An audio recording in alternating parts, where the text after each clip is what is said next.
할렐루야. 우리가 운전석에서 보면 앞에 이렇게 계기판이 있어요. 근데 가장 큰 것이 뭐냐면 속도계죠. 동그랗게 돼 있어가지고 속도계가 있고요. 그래서 내 차가 지금 몇 킬로로 달리고 있는지를 알 수가 있어요. 그리고 그 안에 아주 조그맣게 작은 박스가 있는데 그 박스는 뭐냐면 거리계죠. 거리계. 내가 지금 이 차가 주행거리가 얼마나 되느냐, 그러니까 몇만 킬로를 탔느냐, 몇십만 킬로를 탔느냐, 이것을 확인할 수 있는 계기죠. 그 다음에 또 양쪽 사이드에 있거나 아니면 한쪽 편에 몰아서 있는 두 개의 계기판이 있습니다. 하나는 온도계죠. 내가 지금 주행 중에 내 차의 엔진의 온도가 어느 정도냐, 적절하냐, 과열되어 있느냐, 이런 것들을 이제 알 수 있는 것이고, 그 다음에 그 밑에 있는 것이 뭐냐면 연료계죠. 내가 지금 어디까지 가야 되는데 내 차의 연료가 그만큼 충분하냐, 이런 것들을 알 수가 있는 거예요. 만약에 거기에 이상이 생기면 좀 싼 차는 이 경고등이 들어옵니다. 경고등. 요즘에는 비싼 차들은 경고음이 다 울리죠. 이제 옆으로 갈 때도 마찬가지고 차선을 변경할 때도 마찬가지고 그때마다 이 편리한 자동 장치가 얼마나 잘 되어 있는지 그때마다 경고하는 그 경고의 메시지나 또 경고의 음이 들리게 돼요. 이런 것들은 다 뭐냐면 경고조치죠. 경고조치. 그래서 이상이 생겼으니까 빨리 대처하라, 이런 거예요. 근데 내가 그거를 대처하지 않으면 어떻게 됩니까? 기가 막힌 일이 생기겠죠. 연료가 하나도 없는데 난 달리고 있는 거예요.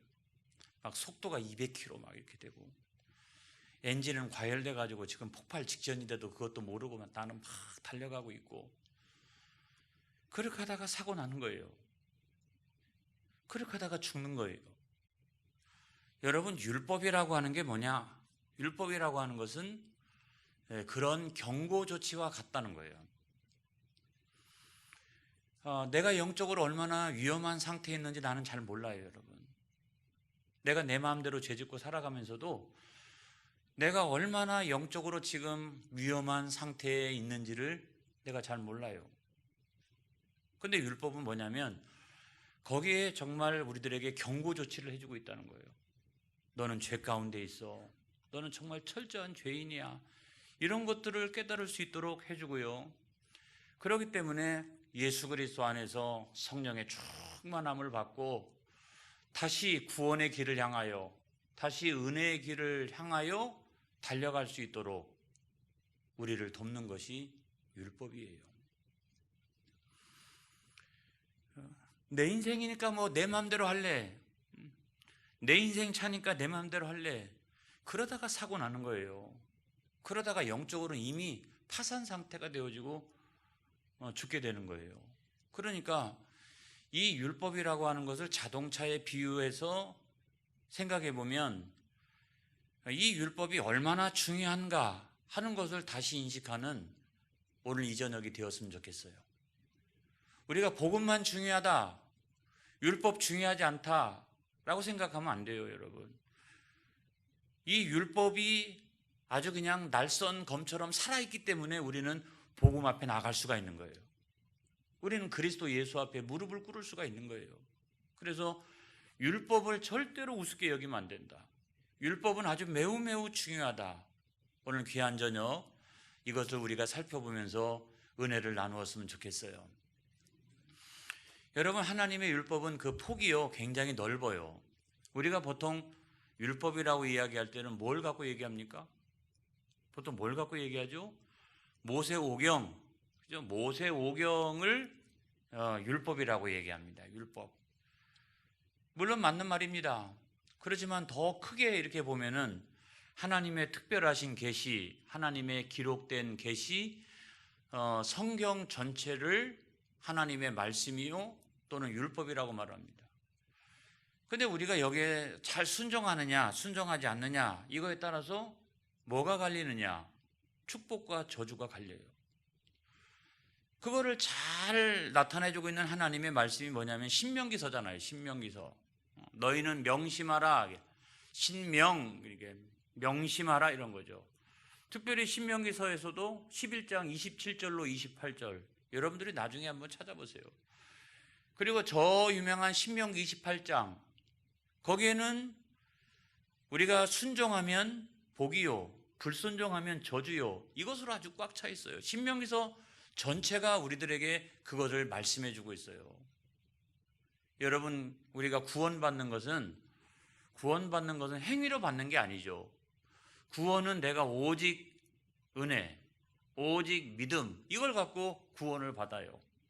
그렇지만 내 삶에서 이 세상에서 삶 가운데 축복과 저주가 갈려지게 되는 가장 중요한 요소 가운데 하나가 뭐냐면 하나님의 율법과 하나님의 그 말씀에 순종하면서 살아가느냐 불순종하면서 살아가느냐 이거에 따라서 갈려져 있다는 거예요. 저는 여러분이 이왕이면 우리가 다 예수 믿고 하나님의 자녀가 돼서 교회를 다니고 있는 것이니까 구원은 받은 것이고, 그렇지만 여기다 더욱더 중요한 것이 있잖아요. 이 세상에서도 하나님 이왕이면 내가 저주받지 아니하고 축복된 인생이 되게 하여 주시옵소서. 그래서 우리 교회 모든 성도들은 구원도 받고 또 축복도 받는 그런 은혜의 성도가 되어지기를 축복합니다. 할렐루야. 근데 가만히 보니까 이 세상에요 세상법이 있더라 그런 거예요. 하나님의 율법만 있는 게 아니라 우리는 그것만 있으면 그것만 딱 붙들고 살아가면 좋은데 세상에는 세상법도 있고 세속법이 있더라. 그래서 이 둘 사이의 차이점은 뭐냐 이걸 우리가 알아야 되는데, 세상의 법하고 하나님의 율법 사이에 근본적인 차이가 있어요. 세상법은 사람에게서 나온 것이다. 인류 역사가 진행되어지면서 오랫동안 사람들이 경험을 해요. 처음에는 부족 사회니까 거기는 율법이 무슨 법이 별로 있을 게 없어. 그런데 점점 국가를 이루게 되고 또 세계 한 공동체를 이루게 되고 그렇게 되어지면서 이 법이 계속적으로 세워지는 거예요. 세상법이. 그런데 그런 것들은 다 뭐냐? 사람의 경험으로부터 나온 거예요. 이렇게 하면 안 되겠다. 그래서 여기다 법을 세워야 되겠다. 사람들끼리 갈등이 생기니까 도무지 안 되겠다. 그래서 민사소송법도 생기고 형사소송법도 생기고 이런 법들이 이제 다 세워지는 것이지만, 그것의 근본적인 한계는 뭐냐면 그건 다 사람의 경험으로부터 나온 거라는 거예요. 근데 하나님의 율법이라고 하는 건 뭐냐면 하나님이 인간에게 주신 진리예요. 그러니까 출발점이 다르잖아요. 하나님에게로부터 나온 거예요. 하나님이 사람들의 필요에 따라서 주신 그 법, 그것이 바로 율법이라는 거예요. 그래서 율법은 진리인 줄로 믿습니다. 율법은 진리이기 때문에 또 세상법하고 뭐가 다르냐? 또 근본적인 차이가 있는 것이 있죠. 세상법은 시간이 지나면서 변해요. 그리고 나라마다 달라요. 민족마다 달라요. 이게 다 달라요. 그래서 그거를 유일한 법 또는 유일한 절대적인 기준이라고 우리가 얘기하기가 어렵다는 거예요. 문화도 틀리고 다 틀리고 이러기 때문에. 여러분 얼마 전에 그 인도에서 일어난 일입니다만은 어떤 여인이 그 다른 지역에서 살 때 다른 남자하고 눈이 맞아서 간음했다라고 하는 소문 때문에 그 새로 이사 온 그 동네에서 자기 남편을 목에다 태우고 무등 태워놓고 동네 사람들이 몽둥이를 가지고 매질을 하면서 동네를 한 바퀴 도는 이런 일이 있었어요. 오늘날 서구 사회나 또 민주주의 사회에서는 도무지 있을 수 없는 일이잖아요. 그리고 사실관계가 명확하게 확인된 것도 아니고 그런 소문이 났다라고 하는 이유만으로 그거를 그 동네에 가가지고 그 사실을 명확하게 법적으로 확인해보고 경찰을 통해 가지고 조사를 해보고 그런 게 아니라 그 소문이 났다라고 하는 이유만으로 그 매질을 하고 온 사람들 앞에서 인격을 모독하고 그렇게 했던 거예요. 있을 수 없는 일이잖아요. 이슬람 국가는 굉장히 좀 다르죠. 이슬람 국가는 어떤 어린아이가 알라신을 모욕하는 이야기를 같이 이렇게 이야기하다가 했다는 이유만으로 징역 10년을 받았어요. 보통 일반적인 그 국가나 사회에서는 거의 용납할 수 없는 이런 거잖아요. 이것처럼 나라마다 민족마다 이 세상법이라고 하는 것은 여기서는 통용되지만 저기서는 통용되지 않고 역사가 발전하고 민주주의가 진행되어지면서 옛날의 법들은 그 쇠퇴하게 되고 새로운 법들이 만들어지는 뭐 이런 경우가 대단히 많이 있어서 그런 세상법을 유일무이한 삶의 기준이다, 표준이다, 그렇게 이야기하기가 어렵다는 거예요. 그런데 하나님의 율법은 동서고금을 막론하고 나라와 민족을 초월하여 남녀노소 빈부귀천을 관통하는 유일한 기준이다, 절대적인 기준이다. 이것에 근본적인 차이점이 있다라고 하는 사실을 여러분 믿으시기를 바랍니다. 할렐루야. 그 다음에 우리가 그 세 번째로 보면 하나님께서는 이와 같은 율법을 왜 만드셨을까? 자, 첫 번째는 우리가 아까 제가 말씀드렸죠? 죄를 깨닫게 하기 위하여. 아니, 죄가 뭔지를 알 수가 없으니까, 그리고 그것이 죄인지 아닌지를 사람들끼리 자기가 유리한 대로 해석해서 싸움을 하게 됩니다. 그러니까 안 되잖아요. 그래서 뭐가 명확하게 죄인지를 알게 하기 위하여 하나님께서 율법을 제정하셨다. 그리고 또 다른 하나는 뭐냐면 국회의원들도요, 입법을 하잖아, 입법. 근데 입법을 해도 정당마다 입법의 내용이 달라요. 진보당은 진보적인 어떤 의지를 가지고 입법을 하고, 보수당은 좀 보수적인 의지를 가지고 그 입법을 하게 돼요. 그러니까 뭐냐면 입법을 할 때는 항상 입법자의 취지가 들어간다는 거예요. 입법자의 취지가. 또 입법자의 어떤 의지가 그 안에 들어가요. 모든 사람들이 다 공평무사한 뭐 이와 같은 입법을 하는 건 아니에요. 다 살펴보게 되면 자기 정당에 유리하게 한다든지 아니면 자기의 어떤 성향에 따라서 유리하게 한다든지 아무튼 그렇게 하는 거예요. 그래서 하나님의 속성도 마찬가지다. 여러분, 하나님께는 속성이라는 게 있어요. 속성. 그 하나님의 의지. 그 하나님의 의지가 나오는 하나님의 고유한 속성이 있잖아요. 예를 들어 보면 하나님은 거룩하시다. 세상이 거룩했으면 좋겠어요. 하나님은 완전하시다. 하나님은 세상이 완전했으면 좋겠어요. 그걸 그 하나님의 의지라고 말하는 거예요. 근데 그 의지는 하나님의 그 고유한 그런 속성에서 나오는 거예요. 그걸 가지고 모든 사람들에게 관철해 가는 거예요. 그래서 모든 세상의 사람들이 하나님의 형상을 닮은 사람으로 회복했으면 좋겠다. 회복했으면 좋겠다. 그래서 이런 건 죄야. 이런 건 절대로 범하면 안 돼. 그런 어떤 기준을 세우는 것이 바로 하나님의 율법이라고 이야기할 수가 있겠습니다. 그래서 율법은 때때로 보면 참 우리에게 부담스러워요. 그렇죠? 부담스러워요. 하나님의 그 거룩하심, 하나님의 그 완전하심, 하나님의 그 절대적인 속성, 이런 거로부터 나와지어 있는 것이 율법이니까 우리가 그것을 현실의 세상에서 실천해 나가기가 여간 부담스럽지 않다는 거예요. 뭐 대표적인 경우로 우리가 10계명만 가지고 얘기를 해봐도 1, 2, 3계명 뭐 하나님에 대한 계명 아닙니까? 우상을 만들지 말라, 우상을 섬기지 말라, 이런 것도 오늘 세상에서 우리가 예수를 믿노라, 나는 하나님만 섬깁니다 라고 얘기하면서도 제가 가만히 이렇게 살펴보게 되면 우리는 다른 우상들을 많이 섬기면서 살아갑니다.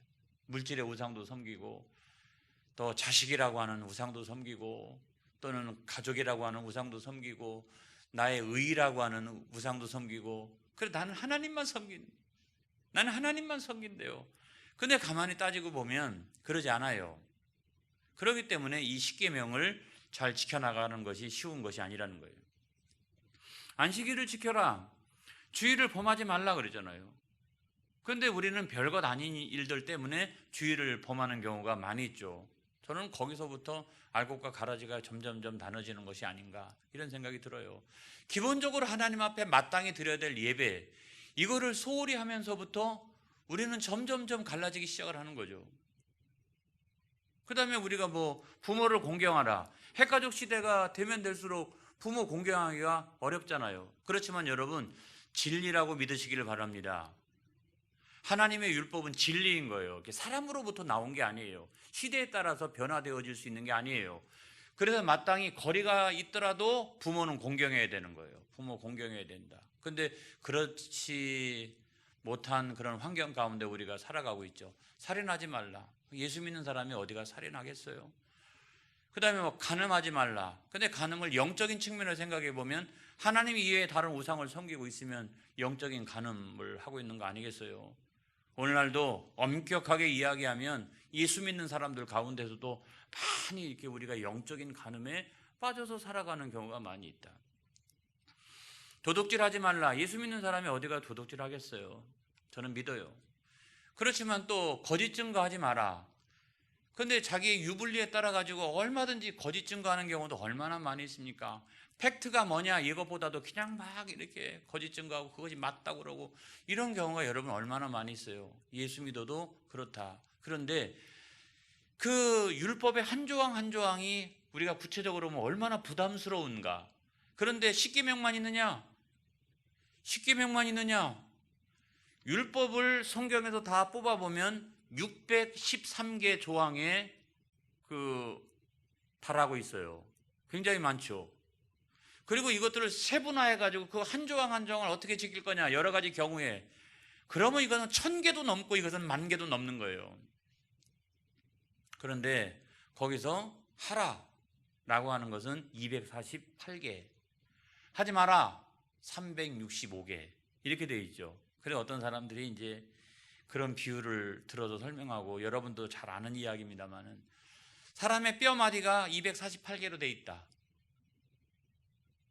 그거 맞는 얘기예요? 우리 김현수 집사님. 근데 아무튼 그렇게 이야기하면서 사람이라고 하는 것은 하나님의 명령에 순종하도록 되어져 있다. 그렇게 지음을 받았다라고 얘기를 합니다. 근데 그것보다 훨씬 더 많은 숫자가 뭐냐면 365개가 하지 말라는 거예요. 하지 말라. 그래서 이걸 가지고 뭐라고 얘기하냐면 1년 12달 365일 동안 하나님이 하지 말라라고 하는 게 그렇게 많다는 거예요. 하라라고 하는 것보다 하지 말라라고 하는 것이 훨씬 더 많다는 거예요. 그러니까 우리가 이 율법을 다 지켜 행하는 것 자체가 굉장히 부담스럽다. 그렇게 이야기하는데 그것이 맞든 틀리든지 간에 그것이 우리에게 주는 중요한 교훈이 있죠. 뭐냐면 하나님의 율법은 우리의 영적인 유익을 위해서다. 이건 분명하잖아요. 우리로 하여금 죄를 깨닫게 하기 위하여. 또 다른 하나는 뭐냐면 우리가 하나님의 형상을 온전히 회복하게 하기 위하여 하나님이 우리에게 주신 선물이 있나니 그것이 바로 율법이다. 그래서 부담스럽게만 생각하면 사람들이 복종하게 돼요. 하지만 자발적으로 우리가 복종하게 되면 그걸 우리가 뭐라고 말한다? 순종이라고 말한다. 야, 여기에는 말이야 부담스럽지만 그럼에도 불구하고 영적인 유익이 있어. 내가 죄를 잘 깨달아 알고 그 다음에 하나님께서 나를 향해서 내가 제발 하나님의 형상으로 회복되어지기를 간절히 원하시는데 그 말씀 한 조항 한 조항을 내가 순종하며 살아갈 때 내가 하나님의 사람으로 하나님의 형상을 닮은 사람으로 온전하게 되어진다. 이야, 이런 영적인 유익이 여기에 있구나라고 여러분 생각을 해야 돼요. 그래서 율법을 너무 부담스러운 것으로만 생각해서는 안 된다. 이런 말씀을 드리는 거죠. 제가 서두에 그 하나님의 율법은 그 스펙트럼이 넓다 그랬죠. 폭이 넓다 그랬어요. 맨 그 작게 보면 뭐가 있다? 모세오경이 있다 그랬잖아요. 모세오경. 더 넓게 보면 하나님의 특별하신 계시, 기록된 계시인 성경 전체를 하나님의 말씀 또 율법이라고 말할 수 있고 그 하나님의 말씀인 성경이 우리 삶에서 가장 유일하고 표준적인 기준이다. 이걸 여러분 믿으시기를 바랍니다. 우리는 그걸 믿으니까 신앙생활을 하는 거고 우리는 그걸 믿으니까 예배드리러 나올 때 성경책 들고 나오는 거잖아요. 우리는 말씀을 들고 나오잖아요. 예배를 드려도 영과 진리로 성령 충만하여 진리의 말씀 안에서 우리가 예배를 드리는 거예요. 할렐루야. 그런 각오와 결단 없이 우리가 예배를 드린다 하면 그 예배가 잘못된 예배죠. 하나님 오늘도 말씀하여 주옵소서. 오늘도 내가 순종하겠나이다. 내가 부족하면 성령으로 충만케 하여 주시옵소서. 내가 내 중심을 걷고 내가 아버지께 순종하는 인생이 되겠나이다. 나를 향하신 하나님의 간절한 소원은 그리스도 예수 안에서 내가 하나님의 사람으로 온전케 되어지는 것인데 내가 회개합니다. 내가 잘못했습니다. 내가 엎드립니다. 이것이 예배 아니겠어요? 예배가 살아있는 우리 교회가 되어지기를 바랍니다. 그런 놀라운 역사들이 일어나는 우리 교회가 되어지기를 바랍니다. 할렐루야. 그런데 더 넓게 우리가 해석해 보면 하나님의 율법이라고 하는 것은 꼭 사람들에게만 적용되는 건 아니라는 거예요. 예를 들어 보면 자연의 세계, 물질 세계, 비이성적인 어떤 그 피조물들, 해와 달과 별들과 우주, 그죠? 그 다음에 광물들, 흙이라든지 물이라든지, 여러분 여기 다 율법이 있어요. 여기 하나님의 율법이 있고 여기 하나님의 의지가 있어요. 하나님의 의지가. 그것이 없다라고 하면 벌써 망했죠. 예를 들어 볼까요? 물은 H2O, 그렇죠? 왜 물은 항상 이런 화학적 성분을 가지고 있느냐는 거예요. 꽃들도 보면 몽우리 때는 거의 비슷비슷해요, 그렇죠? 파랗게 이렇게 몽우리 안에 들어 있으니까 몰라요. 그렇지만 장미는 딱 피면 장미의 모양대로 되고, 개나리는 개나리 모양대로 되고, 백합은 백합의 모양대로 되어지고, 다 이게 뭐냐면 하나님의 의지가 있는 거예요. 하나님의 의지, 하나님의 율법이 있는 거예요. 그리고 태양계도 마찬가지고 은하도 마찬가지고 거기에 하나님의 율법과 하나님의 의지가 딱 관철되어지고 있기 때문에 조화로운 거예요. 이걸 여러분 믿으시기를 바랍니다. 자, 로마서 1장 20절의 말씀 한번 보겠어요. 오늘도 잘 준비했네. 로마서 1장 20절 시작. 창세로부터 그의 보이지 아니하는 것들 곧 그의 영원하신 능력과 신성이 그가 만드신 만물에 분명히 보여 알려졌나니 그러므로 그들이 핑계하지 못할지니라. 하나님의 의지가 모든 만물들 가운데 강력하게 들어가 있다는 거예요. 그러니까 우주가 조화로운 거예요, 여러분. 만물이 하나도요, 파리도 그렇고 무슨 생물들도 마찬가지고요. 그게 다 하나님의 조화 가운데 있다라고 하는 사실을 여러분 믿으시기 바랍니다. 그래서 우리가 이것을 뭐라고 말하냐면 자연법 또는 자연율 뭐 그렇게 말하는데 그거는 몰라도 돼요. 자, 그 다음에 이성적인 피조물이 있죠. 그렇죠? 이성적인 피조물, 인간이라든지 이성적인 피조물. 모든 인간들, 예수 안 믿는 사람들도 다 하나님의 의지와 하나님의 율법이 관철되어지고 있어요. 예수 안 믿는 사람도 다 있어요. 그게 뭐냐면 이성과 양심이에요. 다 사람은 이성이 있죠. 생각이 다 있어요. 생각이 없는 사람이 없어요. 그리고 양심이 다 있어요. 양심이. 그것이 믿지 않는 사람들 마음속에 있는 하나님의 율법이에요. 하나님의 의지가 사람들 속에 이렇게 관철하고 있는 거야. 그래서 만약에요, 역사적으로 보면 어떤 나라가 너무 뭐 독재 정권이 있어가지고 뭐 이성과 양심이 마비되어지잖아요. 그대로 끝나지 않아요, 여러분. 이성과 양심은 들고 일어납니다. 반드시 들고 일어나요. 그리고 역사는 발전하도록 되어져 있어요. 왜냐하면 모든 사람들의 마음속에 하나님께서 의지적으로 집어넣은 것이 있는데 그것이 뭐냐면 이성이라는 거예요. 이성은 억압할 수가 없어요. 그리고 양심은 억압할 수가 없어요. 억압하면 억압할수록 다시 일어나요. 그런 것 반드시 일어나요. 모든 사람들 마음속에 그런 게 다 있다. 여러분 그걸 믿으시기 바랍니다. 그래서 역사 발전에 대해서 우리가 긍정적인 시야를 가질 필요가 있는 거죠. 로마서 2장 15절에 있는 말씀을 보겠어요. 로마서 2장 15절 다 같이 시작.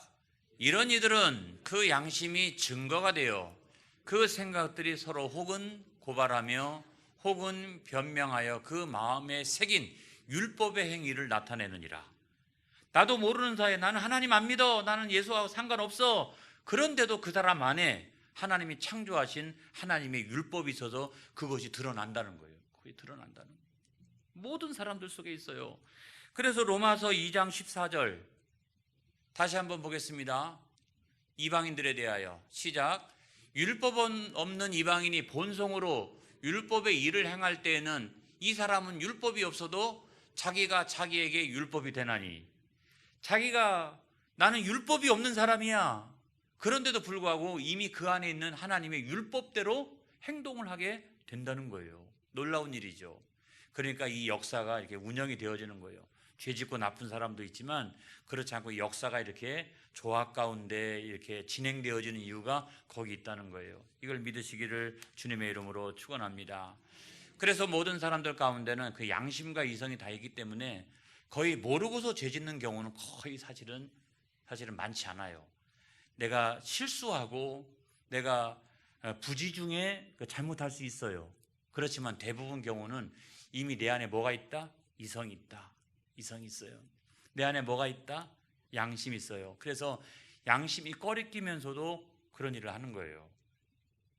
그래서 내가 거의 부지 중에 실수해서 하는 것은 거의 대부분은 뭐라고요? 이성과 양심을 가지고 때때로 그것에 화인 맞은 자가 될 경우에 우리는 그것을 마귀의 역사라고 이렇게 얘기하는 거죠.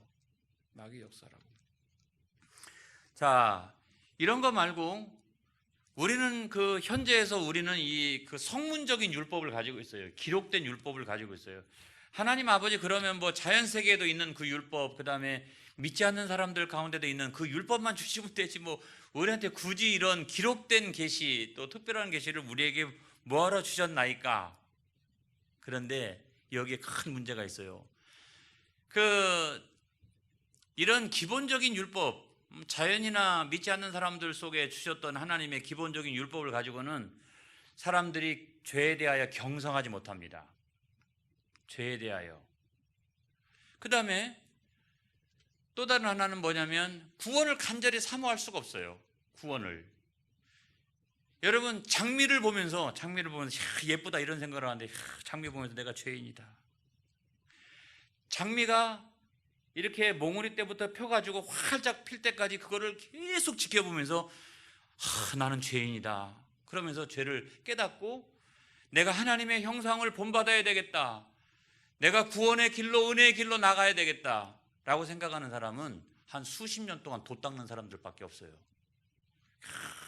하나님 창조하신 이것도 이렇게 이쁜데 나는 마음으로 죄짓고 이러면서 나는 죄인이다. 그래서 나는 하나님의 성품을 닮은 사람이 되어야 되겠다. 그렇게 깨달으려면 수십 년 동안 평생 그거 한 번 돛 닦다가 죽어요. 그러니까 안 된다는 거예요. 그래서 하나님께서 주신 것이 뭐냐면 성문적인 율법, 이렇게 책으로 우리들에게 딱 주어져서 여기 보게 되면 613개 조항의 율법, 뭐가 죄인지 분명하게 내가 철저하게 죄인이구나. 그래서 어떤 사람은 너무 교조주의적이다 이렇게 얘기해요. 근데 여러분 그러지 않아요. 하나님의 율법이 꼭 여기에만 있는 건 아니다. 그 사람은 잘 몰라서 그래요. 근데 우리에게 이 율법을 통해서 내가 철저히 죄인이라고 하는 걸 알게 하고 이 죄 문제를 해결하기 위해서는 그리스도 예수에게 나가야 된다. 그거 외에는 길이 없다. 라고 하는 사실을 깨달아서 구원의 자리와 은혜의 자리로 나가도록 우리를 인도하는 것이 이 성문적인 율법. 그래서 하나님의 말씀을 우리가 뭐라고 얘기하냐면 구원에 이르게 하는 지혜다. 할렐루야. 그래서 우리는 항상 이걸 끼고 있어야 돼요. 뭐 세상적인 것 또는 아니면 뭐 그 자연적인 것, 광물적인 것, 그 안에도 하나님의 율법이 있어서 그거를 잘 깨달아 아는 것도 중요하지만 그것보다 훨씬 더 중요한 것은 이미 우리 가운데 주셨던 이 성경의 말씀을 통해서 그 길을 찾아가는 것이 훨씬 더 빠르지 않겠어요? 어느 세월에 사람들이 도 다 닦아가지고 그걸 알고서도 나는 죄인이구나 끝. 그대로 죽으면 뭐예요? 이 죄의 문제를 해결하는 길이 어디 있는지를 알지도 못한 채 죽으면 뭐합니까? 그것조차도 깨닫기가 어려워요, 사실은. 그래서 하나님께서 우리에게 성경을 주신 것이다. 이걸 여러분 믿으시기를 바랍니다.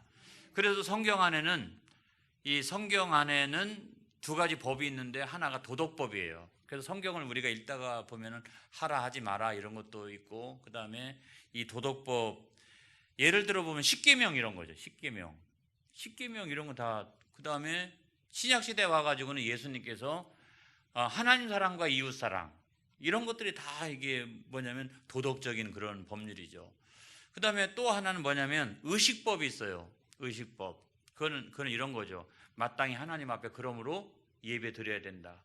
나를 구원하시기 위하여 그리스도의 몸을 입고 세상에 오신 하나님, 그 은혜가 너무 감사하니 나는 평생 동안 하나님 앞에 예배 드리면서 살리라. 그래가지고 그 제사법 같은 게 있죠. 그 다음에 성결법 같은 거 있죠. 성결법. 레위기서 읽어보게 되면 그러니까 우리가 어떻게 해야 성결한 사람으로 살아갈 수 있는지 이런 것들이 있죠. 그 다음에 조금 더 나가면 시민법도 있어요. 오늘날 민사소송법이나 형사소송법의 근거가 되어지는 모든 법들이 부부관계는 이래야 된다, 물질관계는 이래야 된다, 돈을 빌려주면 어떻게 받아야 된다, 뭐 이런 것들이 쫙 이렇게 거기 나와 있고, 또 이런 범죄를 저지른 사람은 어떻게 형벌에 처해야 된다, 이런 것들이요, 이 율법 안에 이게 다 여러분이 있어요. 그런데 이 도덕법률은 진리로 이게 쭉 이렇게 불변하지만 의식법은 시대에 따라서 그 정신은 불변하지만 그 내용은 달라져요. 예를 들어 보면 오늘날 우리가 예배를 드리는데 구약 시대처럼 예배를 드리는 사람이 없잖아요. 그렇죠? 그 예배를 마땅히 드려야 된다라고 하는 것은 영원 불변하지만 그 내용은 달라져 가고 있죠. 시대마다 달라져 가고 있죠. 그 다음에 성결법에서 음식에 대한 규정들이 많죠. 우리는 다 정결한 음식이라는 건 뭐냐, 이게 그 다음에 되새김질하는 거, 이런 것들은 먹어도 된다 그러는데 그 가운데 돼지고기 여러분들 많이 먹잖아요. 그걸 그대로 적용하면 어떻게 해요? 안 되잖아요. 제가 다 알아요. 여러분들 삼겹살 얼마나 먹었는지 다 알고 있는데 그거 그대로 적용하면 안 되잖아요. 그거 성결법을. 시민법도 역사 발전이 되어지면서 시민법도 그 정신은 쫙 자유, 평등 이렇게 쭉 내려오지만 그 내용 하나하나는 굉장히 많이 달라지잖아요. 민사소송법이나 형사소송법도 아무튼 국회가 열리기만 하면 매번 이렇게 바뀌고 변화되어지는 것인데, 그렇지만 그것을 관철하고 있는 영원 불변한 하나님의 진리, 어떤 자유, 정의, 평화, 평등, 이런 것들은 쫙 그 안에서 이렇게 관철되어지고 있는 것을 우리가 볼 수가 있습니다. 그래서 예수님께서는 나는 율법을 폐하러 온 게 아니라 나는 율법을 완성시키기 위하여 오셨다, 이런 말씀을 하신 적이 있어요. 에베소서 2장 15절에 있는 말씀을 보겠습니다. 에베소서 2장 15절 다 같이 시작. 법조문으로 된 계명의 율법은 폐하셨으니 이는 이 둘로 자기 안에서 한 세 사람을 지어 화평하게 하시고. 자, 여러분, 예수님께서 율법을 폐하신 게 아니에요. 이것은 뭐냐면 그 구약 시대에 한 조항 한 조항의 율법은 폐하셨지만 예수 그리스도 안에 그 모든 율법을 완성시키신 거잖아요. 그렇죠? 그 율법을 완성시키셨다는 거예요. 자, 그거를 우리가 깨달아 알고, 의식법은 조항마다 좀 달라져 간다. 그렇지만 도덕법은 그것이 영원토록 변함이 없다, 이런 말씀을 드리는 거예요. 자, 마지막 결론입니다. 우리가 율법에 대해서 굉장히 많이 터부시하고 부담스러워하는 경우가 많이 있어요. 그렇지만 율법에 깨어있기를 바랍니다. 왜냐하면 율법은 죄란 무엇인가, 죄를 깨닫게 해줘요. 죄를 깨닫게 해줘요. 그래서 내가 철저한 죄인이구나라고 하는 사실을 알게 해줘요. 그리고 나서 나로 하여금 그리스도 예수 안에 있는 은혜의 자리로 나가도록, 내가 죄인이니까 내가 어떻게 하지? 그래서 복음으로 나가도록, 이 율법은 그것을 철저하게 세운 사람들은 반드시 어떻게 해요? 복음의 자리로 나갈 수밖에 없다. 이 문제를 내가 어떻게 해결하느냐, 그거는 그리스도 예수 안에 있는 복음밖에 없다라고 하면서 이 은혜의 자리, 구원의 자리로 나가도록 되어져 있다, 이런 말이에요. 그래서 여러분, 율법을 폐하지 않기를 바랍니다. 율법을 세우시기 바랍니다. 율법을 세우면 세울수록 나는 죄인이다. 그래서 더 하나님의 은혜를 사모하고 그리스도 예수 안에 있는 복음을 향하여 우리가 나가도록 한다는 거예요. 이것이 여러분 뭐다? 율법이다. 할렐루야.